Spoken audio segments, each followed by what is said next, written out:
세상은 많은 법을 만들고 있다라고 하는 생각이 듭니다. 과거와 다르게 이 법이 많이 통과되고 또 시행되는 일들을 보게 되는데, 그러다 보니 이제 별의별 가지가지 법을 다 만든다는 생각을 하게 됩니다.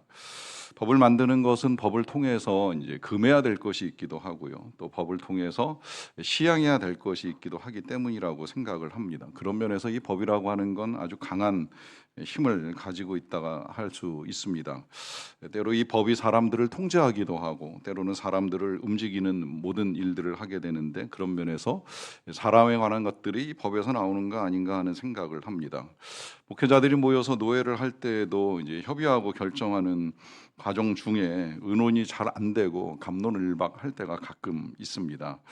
합의가 안 된다는 이야기인데, 이제 그럴 때 누군가가 어느 곳에서 큰 소리로 법이요 하고 소리를 지를 때가 있습니다. 그러면 일순간 정적이 흐르면서 논쟁이 중단이 됩니다. 이유는 이제 법대로 하자고 하는데 더 이상 이제 논의할 것이 뭐가 있겠느냐라고 하는 것이죠. 그런 면에서 이 법이라고 하는 건 정말 강력한 힘을 가지고 있다라고 하는 생각을 하게 되는데, 문제는 그 법이 이제 어떤 법이냐, 또 어떤 법을 만드느냐에 따라서 사람들에게 유익을 줄 수도 있지만 또 사람들을 해롭게 하거나 괴롭고 힘들게 할 수도 있다라고 하는 생각을 합니다. 성막이 만들어지는 과정을 우리가 지금 읽어 나가고 있는데요. 이제 지난주에는 성막의 이제 전체적인 구성을 잠시 보았습니다.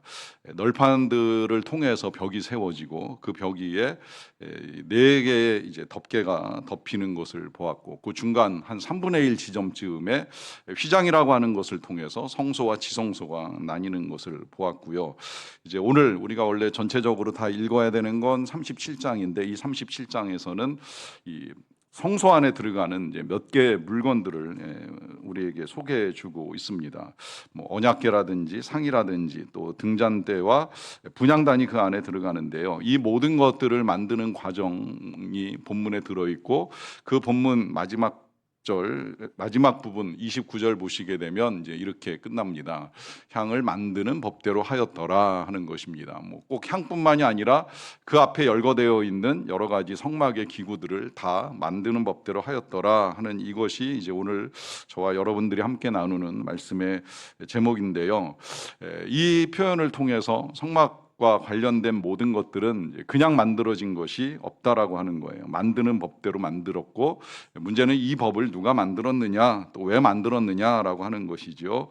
아시는 대로 이 성막 뿐만 아니라 성막에 관계된 모든 도구들은 다 하나님께서 명하신 대로 만들었습니다. 사람들의 생각에 따라 만들어진 것이 아니라고 하는 것입니다. 잠깐 소개해드렸듯이 출애굽기는 이스라엘 백성들이 애굽을 떠나 광야를 지나가는 이야기가 주를 이루고 있긴 합니다만은, 그에 못지않게 출애굽기 절반 가까이 이 성막에 관련된 내용이 담겨 있다라고 말씀을 드렸어요. 이스라엘 백성들이 시내산 자락에 머물고 있을 때 그들을 이끌었던 모세가 시내산에 올라가서 하나님께로부터 이제 여러 가지 것들을 받아옵니다. 저도 처음에는 십계명만 받았다고 생각을 했었는데 십계명만이 아니지요. 십계명과 함께 이제 이 출애굽기 바로 뒤에 있는 레위기 율법도 거기서 같이 받은 거고요.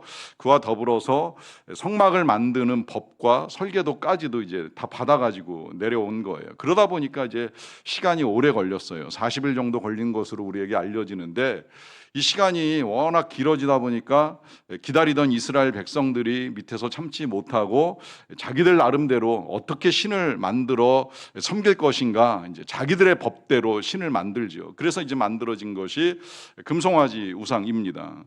금송아지, 뭐 이스라엘 백성들이 애굽에 머무는 동안에 보았을 것이라고 생각이 드는데, 많은 신전과 우상이 있었던 애굽 땅에서 특별히 금송아지 왜 만들었을까 생각을 해보면, 일단 힘이 세잖아요.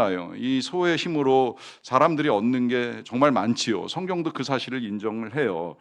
구유가 없으면 깨끗하고 편안하겠지만 이 소의 힘으로 얻는 것이 많다 할 만큼 실제로 소는 우리에게 굉장히 많은 유익을 줍니다. 그러면서도 굉장히 온순한 동물이잖아요. 그러니까 사람들이 능히 길들여서 이 소를 부려먹을 수가 있는데 아마 그런 신을 택한 것이 아니겠는가 하는 생각을 하는 거예요. 능력과 힘에 있어서는 거대하고 그러면서도 사람들의 말을 잘 들어줄 것 같은 무섭지 않은 동물을 택한다라고 하면 이게 송아지일 가능성이 높은데, 이제 그렇게 사람들의 마음의 생각대로 법대로 사람들이 좋아하는 우상을 만들어 놓았습니다. 이것 때문에 이제 하나님이 화가 나셔서 모세에게는 이 백성을 진멸하고 새로 시작했으면 좋겠다라고 하는 말씀까지 하셨는데, 그런 진노하신 하나님을 모세가 이제 잘 설득을 해서 화를 가라앉히고 난 다음에 그러고 이제 받아가지고 내려온 그 성막의 양식대로 성막을 만들어가는 과정이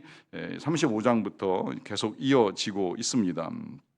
그러는 가운데 이제 오늘 여러 가지 것들을 만드는 중에 이 본문을 이렇게 읽어 나가다 보면 어떤 면에서는 이 성막과 또 성막 안에 들어가는 이 모든 도구들을 만드는 과정이 참 까다로운 주문처럼 느껴집니다. 이제 그만큼 하나님이 아주 세세하고 정교하게 명령하셨다는 걸 볼 수가 있는데, 그만큼 이제 마음이 지혜로운 사람들이 말씀하신 대로 이 모든 것들을 만들었다고도 볼 수가 있죠. 그렇다고 한다면 하나님은 왜 이 하나님께서 말씀하시는 법에 따라 성막을 만들라 하셨는가 하는 것인데, 이 성막이 그냥 만들어진 것이 아닌 건 뭐 틀림이 없지요. 굳이 이스라엘 백성들 애굽에서 나오자마자, 그것도 빨리 갈 길을 가야 되는 이 광야에서 성막을 만들라 하시는 데에는 이 성막이 가지고 있는 각각 나름대로의 의미가 있기 때문이라고 할 수가 있겠는데요.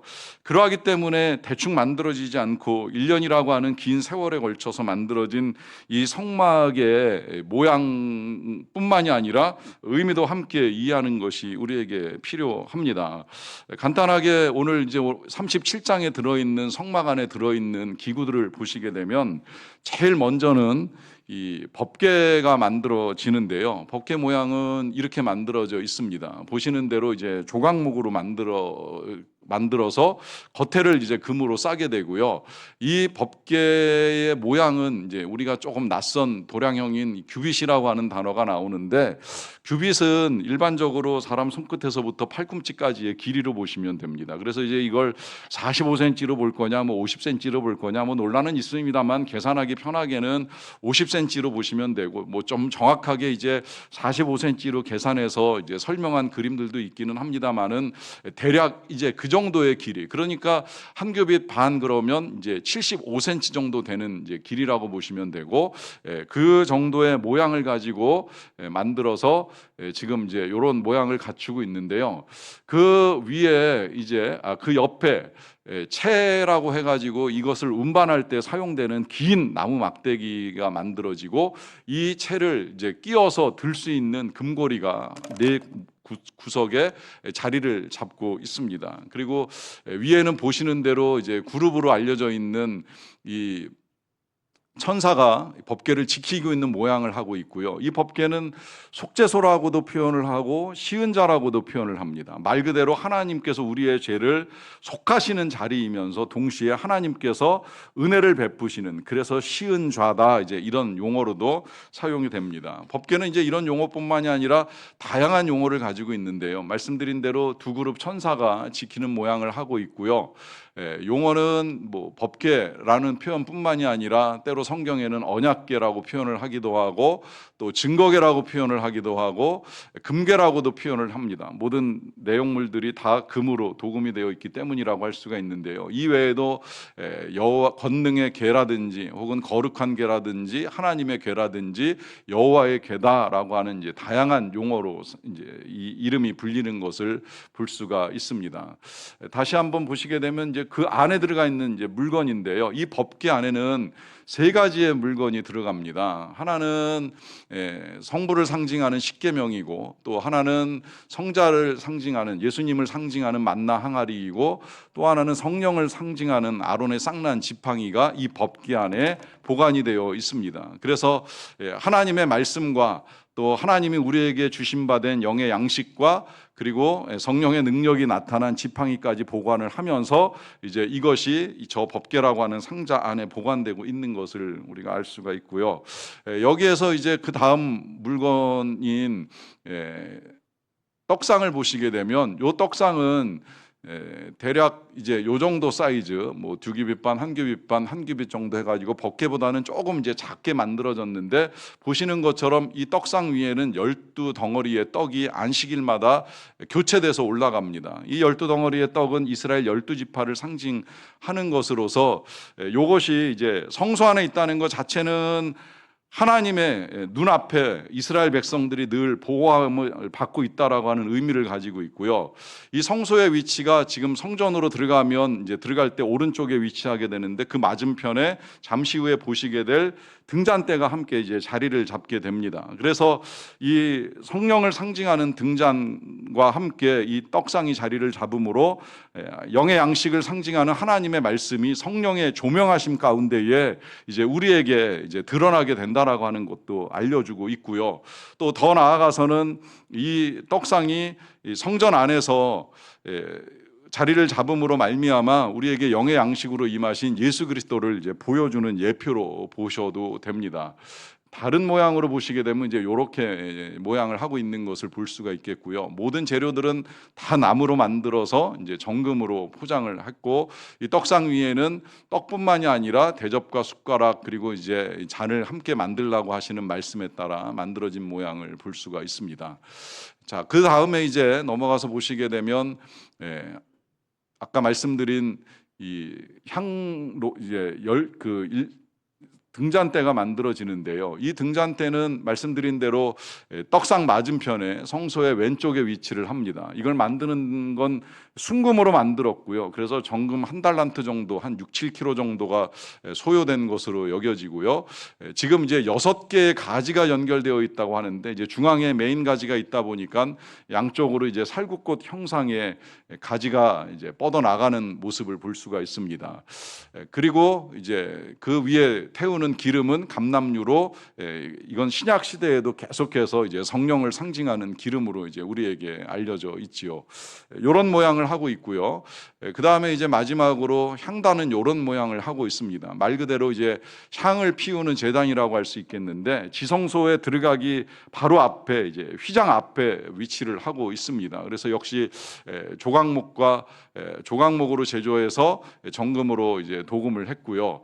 모두 1규빗 되는 이제 정방향의 이제 모양으로 만들어져 있습니다. 여기에 지금 오늘 마지막 본문에 나와 있는 것처럼 여러 가지 향에 지정된 재료를 가지고 그 안에서 이제 향로 안에서 향을 태우는데, 이 향은 아시는 대로 요한계시록에서 마지막에 아주 잘 해석이 되었지요. 성도들의 기도와 함께 향연이 올라가면서 우리의 모든 기도가 하나님께 상달된다라고 하는 사실을 알려주고, 이 기도가 이제 하늘에 찼을 때에 마지막에 이 향연과 함께 하나님의 진노의 대접이 이 땅에 쏟아지면서 이 7 나팔이 불리게 되고, 그 나팔과 함께 이제 하나하나 심판이 진행되는 것을 이제 우리가 계시록을 통해서 볼 수 있어요. 이를 통하여서 우리의 기도가 다 하나님께 상달된다라고 하는 사실을 우리에게 분명하게 알려줍니다. 이렇게 이제 성막의 도구들이 만들어졌는데요. 이 모든 것들을 만들매 있어서 우리 하나님께서 법을 정하시고 그 법대로 명하시는 이유가 무엇일까요? 사실 이 법이라고 하는 거 성경을 읽어 나가다 보면 율법이나 이제 계명이라고 하는 단어가 나오면서 어떻게 보면 읽는 사람들의 마음을 힘들게 할 수도 있다는 생각이 드는데요. 이 보니까 창세기에는 법이 없어요.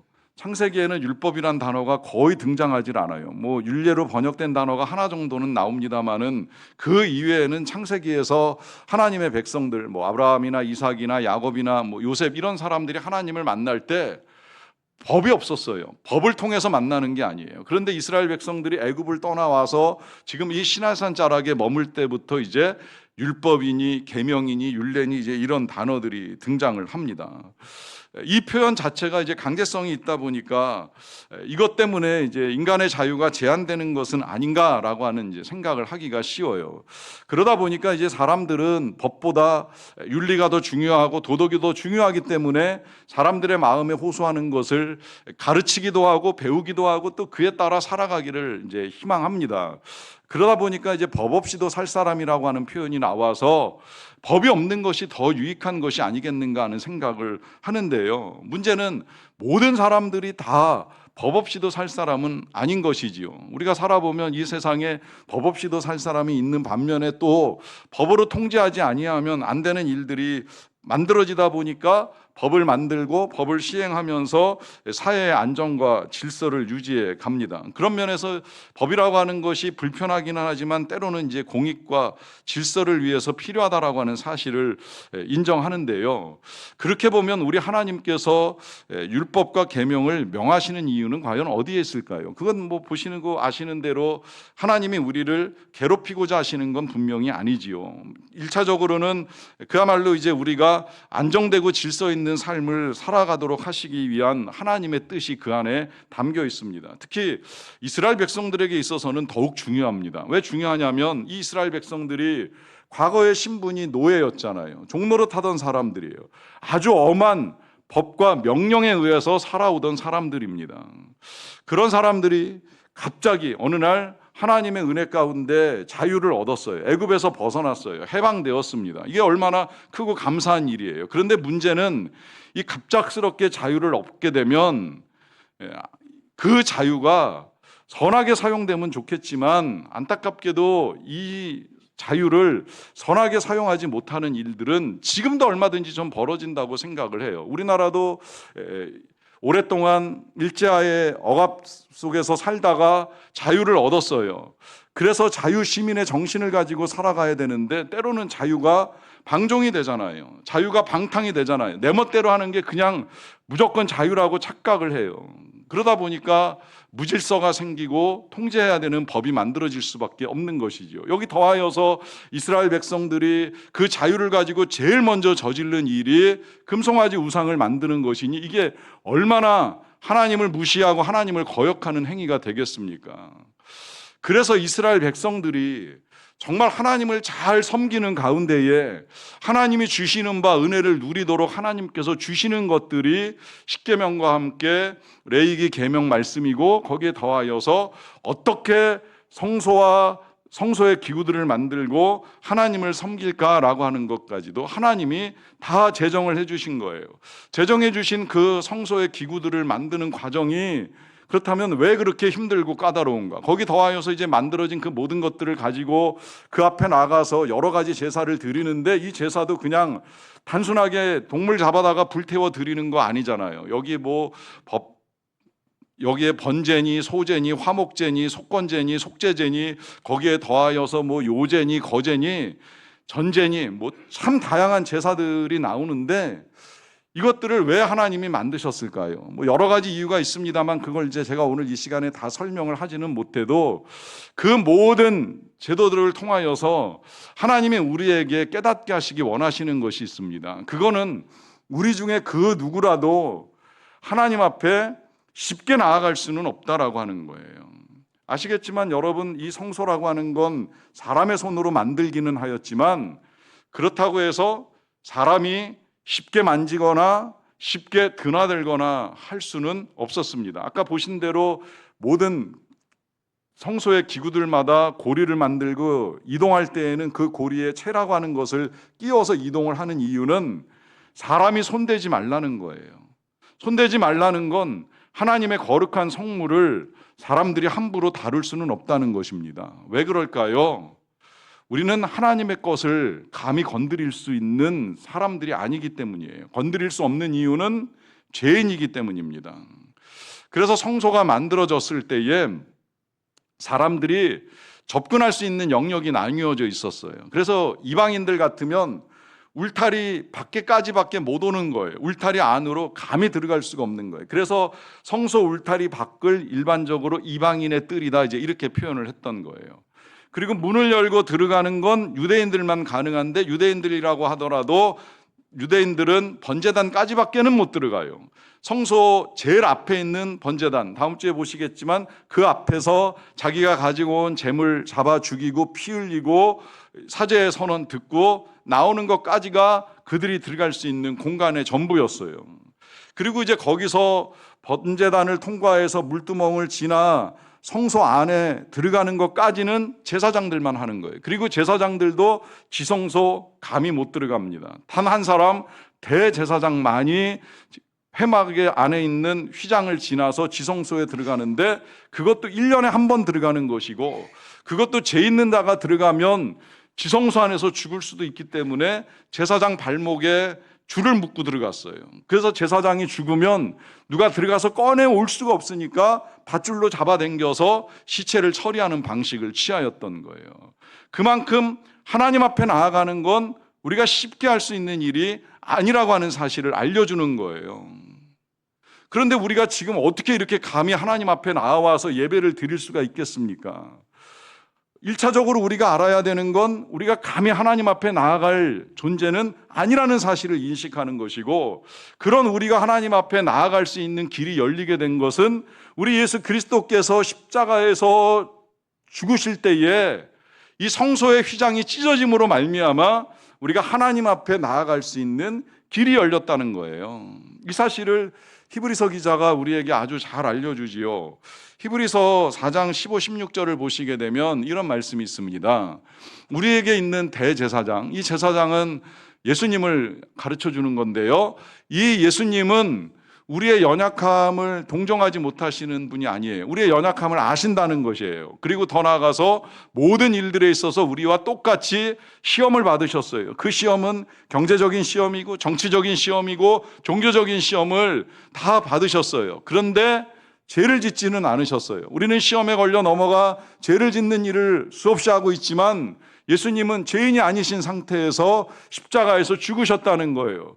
그로 인해서 우리 안에 일어난 일, 그러므로 우리는 이제 긍휼하심을 받고 때를 따라 돕는 하나님의 은혜를 얻기 위하여 은혜의 보좌, 아까 시은자라고 표현을 했죠. 속죄소라고도 표현을 한 그 법궤, 하나님이 앉아 계시는 자리 그 앞에까지 이제는 담대하게 거리낌 없이 나아갈 수 있게 되었다는 거예요.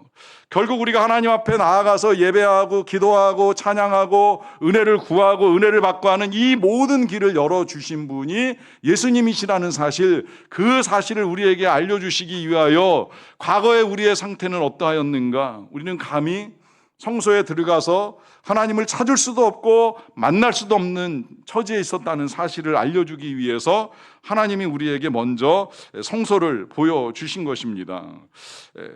그런 하나님의 뜻이 담겨있는 성소가 이제 예수 그리스도를 통해서 열리는데, 열린 건 성소만 열리는 것이 아니라 하나님이 우리에게 명하셨던 모든 법들이 다 예수 그리스도를 통해서 완성이 됩니다. 그래서 예수님이 분명하게 말씀하셨잖아요. 난 율법을 폐하러 온 것이 아니다. 율법이 무용하다는 것이 아니라는 거예요.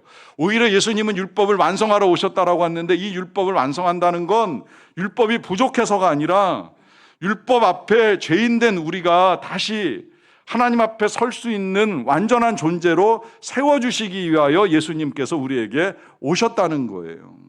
이 사실을 사도 바울이 로마서 8장에서 이렇게 설명을 해주잖아요. 그러므로 이제 그리스도 예수 안에 있는 자에게는 결코 정죄함이 없다. 다 아시는 말씀 많이 들어보셨죠? 매 주일마다 제가 선언하는 사죄의 선언 말씀인데, 예수 그리스도 안에 있으면 정죄받을 일이 없어요. 법에 의해서 우리가 정죄를 받거나 심판받을 일이 없다는 거예요. 그럼 어떻게 그런 일이 일어났느냐? 그것은 예수 그리스도 안에 있는 생명의 성령의 법이 죄와 사망의 법에서 너를 해방하였다라고 하시는데요. 자, 여기 여러 가지 법이 나옵니다. 뭐 죄의 법, 사망의 법, 생명의 법, 성령의 법, 다양한 법이 나와요. 근데 이 법들 중에 보시면 사람을 괴롭히고 힘들게 하는 법이 있고 사람을 해방하고 자유하게 하는 법이 있습니다. 뭐가 사람을 힘들게 하는 법이겠어요? 바로 죄와 사망의 법이지요. 이 죄의 법, 죄의 지배 아래 있으면 그 죄에 이끌려서 뭐 잠시 쾌락을 즐길 수 있을지는 모르겠지만 결국은 스스로 자책감에 빠지고 정죄감에 빠져서 불안한 가운데에 어쩔 줄을 몰라 합니다. 거기에 이제 사망의 법, 피할 사람이 없잖아요. 이 사망의 법 때문에 어떻게든 이걸 피해볼까 하고 나름대로 발버둥 치고 애를 쓰지만 결국 사망을 피해갈 수 있는 사람이 없다는 사실 아래 우리는 죄와 사망의 지배 아래서 고통을 겪어왔어요. 그런데 그리스도 예수 안에서 놀라운 일이 이루어졌지요. 그것은 생명의 성령의 법을 통해서 우리가 해방을 얻게 된 거예요. 자유를 얻게 된 거예요. 그런 의미에서 예수 그리스도 안에서 우리에게 주어진 법은 생명의 법이고 성령의 법, 진짜 우리를 자유하게 하시는 사랑의 법인 거예요. 사실 이 법이 이미 이 시내산 자락에서 선포가 된 거예요. 하나님이 십계명을 제정해서 이스라엘 백성들에게 주실 때, 그리고 성막 만드는 법과 제사법을 만들어서 이스라엘 백성들에게 주실 때에 너네 이거 만들고 이거 지키면서 괴롭게 살아라 하는 뜻은 없었던 거예요. 이미 2년 전에 우리가 십계명 하나하나를 헤아려 볼 때도 다 확인했던 거예요. 하나님은 인간을 괴롭히기 위하여 법을 만들고 법을 주시는 분이 아니셨던 거예요. 오히려 그 법 하나하나를 지켜나가게 되면 인간다움이 회복돼요. 하나님을 섬길 때 진짜 우리가 참 인간으로 살아갈 수 있는 거예요. 문제는 우상을 섬기고 헛된 걸 섬기니까 거기에 매여서 인간답지 못한 비참한 삶을 지금도 살아가고 있는 사람들이 있는 거예요. 살인하지 말라, 간음하지 말라, 도둑질하지 말라, 이것만 잘 지켰어도 얼마나 세상이 살만한 공간이 되었겠습니까? 하나님의 법에는 사랑이 있고 자유가 있는 거예요. 그래서 그 법을 따르고 그 법 아래에 있으면 기쁨과 감사가 넘치는 삶을 살아갈 수밖에 없는 거예요. 이 법 아래에서 이 법을 누린 사람들의 증거가 요즘 우리 새벽에 읽어나가는 사도행전 초대교회 제자들에게서 나오잖아요. 이 제자들이 그들도 동일하게 죄와 사망의 법에 매여 있다가 그러다 보니까 예수님을 부인하고 도망가고 하는 비참한 일들을 저지르다가 다시 예수 안에서 생명과 성령의 법 아래에 들어갈 수 있게 된 거예요. 사도 바울이 그 사실을 깨닫고 이 귀한 편지를 우리에게 남겨주었는데 그 다음에 삶이 달라지잖아요. 그들은 자유합니다. 자유하니까 담대하게 나가서 복음을 전하잖아요. 예수님을 전하잖아요. 이 자유한 생명의 복음을 나누는 사람들이 된 거예요. 이걸 모르는 사람들이 잡아다가 때리기도 하고 재판도 하고 감옥에 쳐놓고 죽이려고까지 하는데 제자들은 묶이지 않습니다. 제자들은 그 법에 매이지 않습니다. 어떤 죄와 사망의 법에도 매이지 않고 오히려 예수 그리스도의 이름으로 능욕당하는 것을 기뻐하고 감사하고 찬양하면서 그 일을 멈추지 않는 거예요. 이유는 생명의 성령의 법 아래에 있기 때문입니다. 이게 은혜의 법인 거예요. 이게 은혜의 지배 아래 들어가는 거예요.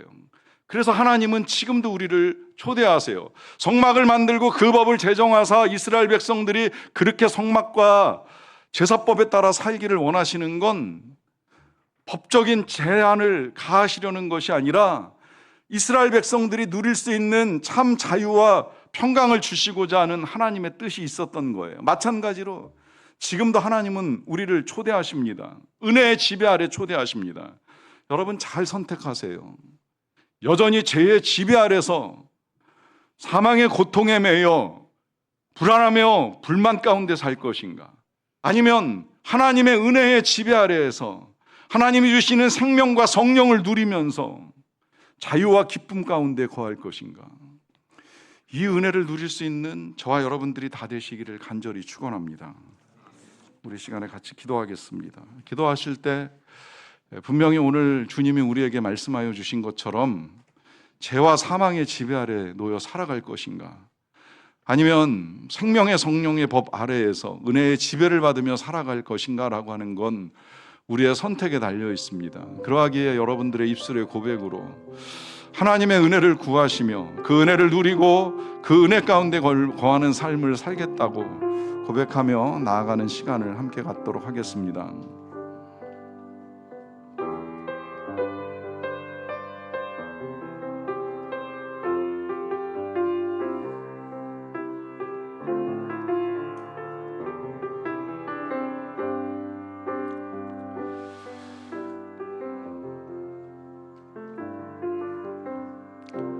하나님 감사합니다. 죄와 사망의 법에 매여 살아가던 우리들을 예수 그리스도 안에 있는 생명의 성령의 법을 통하여 자유하게 하신 은혜를 감사드립니다.